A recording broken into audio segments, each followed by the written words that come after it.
How's everybody doing? Everybody looks fantastic.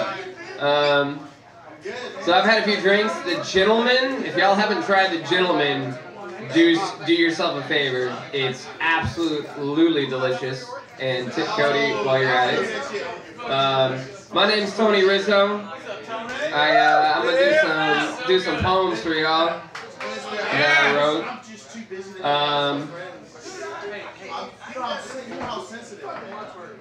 This first one is called Retrospect.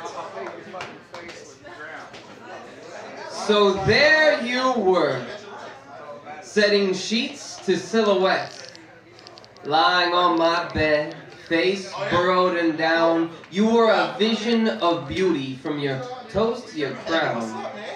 You were topless, but in a way that made you bottomless. Swept the sleep from my eyes with the breath-like flight of your shoulder blades, where my gaze danced like children in an open glade to ring around the rosy as you performed private, postured poetry. And silent, slumbering syllables sashayed up your spine, the very veer of your vertebrae, validating my devotion to your vulnerability. The rise of your ribs met my heart halfway as I studied them so thoroughly I'll remember each one, even in old age. Then the clock flickered from midnight to 4, and I, unable to resist any more, gently brushed brown locks from the nape of your neck, my heart petrified that my selfish mortal touch may somehow rouse you from your deification, but you're such a temptation. Not even the passing clouds outside could keep the moon's light from caressing you. After all, the sun put it there so its rays could kiss you from the other side of the earth, out of sight. So inspired, I closed my eyes and pressed my lips to the middle of your back, where the magnitude of the moment melted my vision to meteor showers, birthing saline rivers across your wholly naked terrain, and I couldn't help but wonder if this made you dream of rain.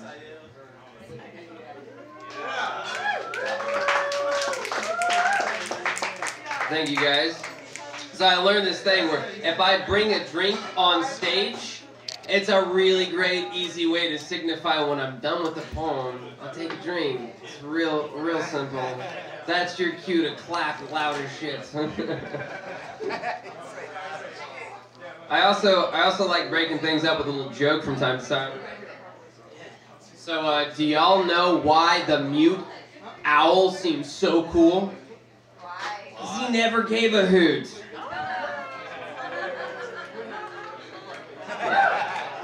Thank you. Alright, next up, this one is called Requiem for a Rump, and it starts with a haiku. My mitts on your lips, in quiet time together, you fit like a glove. Yeah, sometimes, not speaking is my favorite way to communicate with you. Silent prose pose in your eyes as my heart skips down your body 2 beats at a time as I carefully consider the cumulus clouds of your curves. Caressing creative creature comforts collecting behind you like devil cake dewdrops. Delicious, delicate dimples dance in Dionysian deviance, demanding a direct display of my delightful disposition, dictated in a duet of divine syllables. God damn. Yeah. I rise to the requisition for a written requiem about your rump. Reverse it. I want to see your rear rise at the requiem of my request. After all, it is the best at bringing me to full mast, so you know I won't half-ass when pleading in poly-layered poetics for the presence of your plump posterior. Let me make things clear. I want to get to know your interior.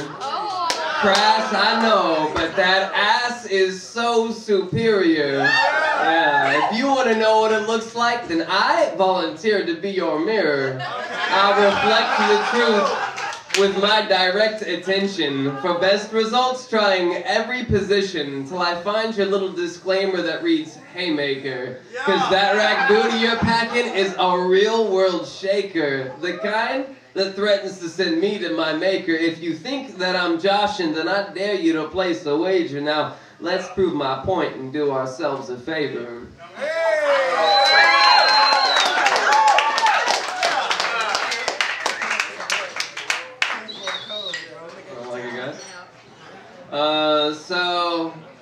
Shit, we're already in kind of this like fun mood, so we'll do one of my more popular ones called Slice of Life. This was written after listening to a TED Talk by Albert Accio about shifting away from this really shitty, god-awful baseball metaphor when talking about sex. Like, it's just it's just a really shit metaphor for describing and talking about something that's a really beautiful, wonderful thing to share with people. And instead, using pizza, because everybody loves pizza, million different ways to eat pizza, none of them are wrong.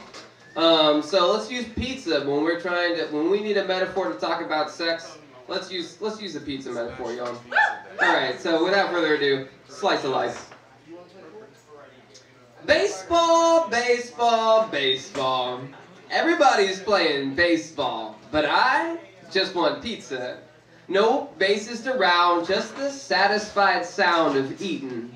No fouls, no outs, no dugout creeping. I want open discussion with the ladies I'm feeling. I'd rather compromise than compete. Have a little chat to design our own treat. Yet the word on the street is we meet defeat when we play out that metaphor substantially incomplete after all. We're not scores on some sheet. I'm not trying to set records, just making connections. So if you covet these convection confections, then let us investigate these delicious affections. I'm talking roasted artichoke hearts to heart to see if you're feeling this too. If not, that's cool. I've got no problem with pies sized for 1 less than 2. While they may want to swing bats and play ball, sliding through the motions, letting phantom umpires make the calls, I'll be in the kitchen mixing finger-licking sentiment catered to all parties participant. If you're into this, know that honest communication is the basis for all I find intimate, and commitment isn't necessary. I have no need to be the only toasted bread under your melting dairy air on the side of daring, and know that my fixins are caring. Are you feeling shy but see a good pairing? Then invite me home so I can dare you to dare me. It's glaring. The benefits of this new lingo concession. 22/7 is my new key to heaven. 3 little 1-4-1-5s devised to divide the slice of paradise evenly, exploring our geography, handcrafting the topography of our taste buds. We don't have to be in love, but it will be loving, because pizza is a snack with no attract unless that heart chakra is pumping. So relax and just pass. If this ain't your something but dumpling, I'll tell you. When winter is coming, collaborating locale zones will send the cold running. So let's order out. I may have the circumference you're wanting. Yeah.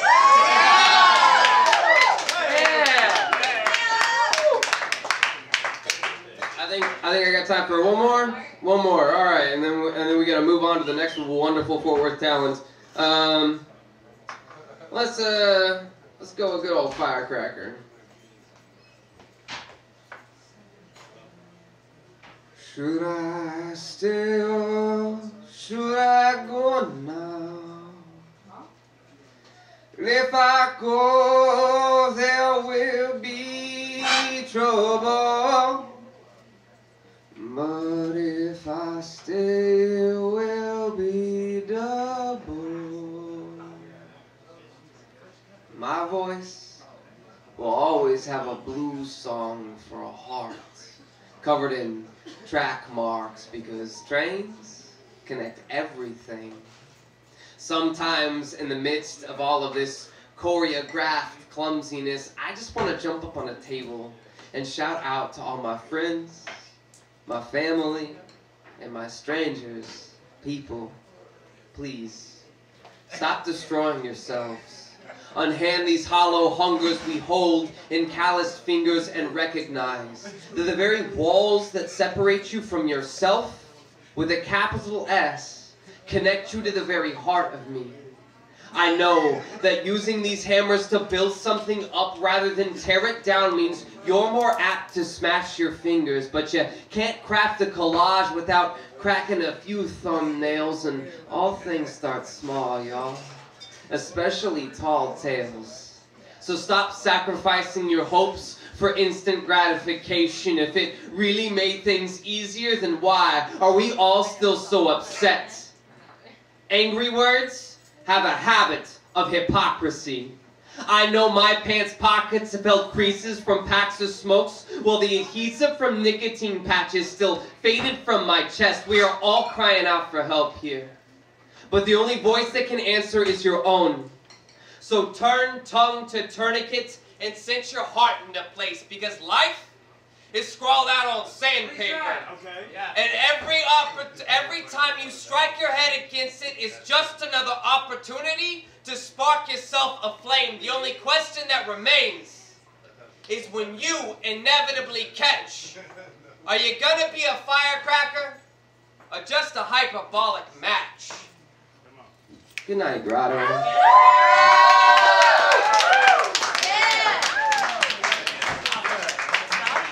One more time for my boy Rizzo, y'all.